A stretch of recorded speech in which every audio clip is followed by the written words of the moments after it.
If you're responsible for marketing your business or company, then you know how fast the world is changing around you. There's no Joe consumer anymore. For the first time in the US, 1 in 3 people is not white. A 20-something is going to have very different shopping and purchasing habits than someone who's a baby boomer or older. And if you live in a rural area, you're very, very different than someone who lives in a major metropolitan area. These are just 3 ways that we can be different from each other. Diversity is not just defined as racial and ethnic diversity.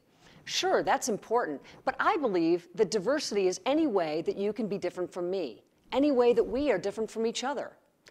Men are different from women. There are age and generational differences. Someone who's in the military is going to be very different than someone who's a civilian. Someone who homeschools their child is going to be different than someone who doesn't. And political and religious differences all play a role. Customers are more diverse than ever before, and they have different needs and different expectations for doing business with you. To effectively communicate with someone who's different from you, you've got to tap into their values and what's important to them.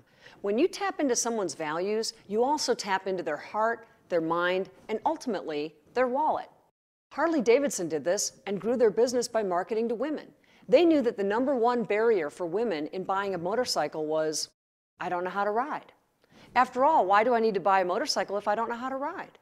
So what they did was create a really comfortable, no-pressure environment where women could go and learn how to ride.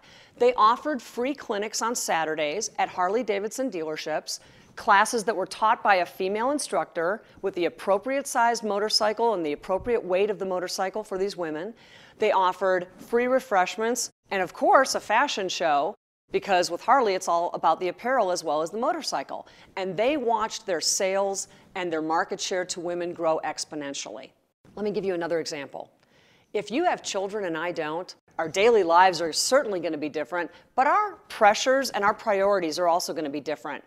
And I guarantee you that the way that we are going to spend money and what we focus on is going to be different. Those things have nothing to do with racial and ethnic age differences or even what zip code we live in. They have everything to do with our values and what's important to us. And by identifying what's important to people, what their values are, you can grow your business. That's what I mean by marketing to people not like you. Kelly McDonald is the president of McDonald Marketing, which has twice been named one of the top ad agencies in the US by Advertising Age. She's been featured on CNNMoney.com, Sirius XM Radio, Businessweek, and CNBC. As a popular speaker to companies of all sizes, how to market to people not like you is Kelly's most requested topic.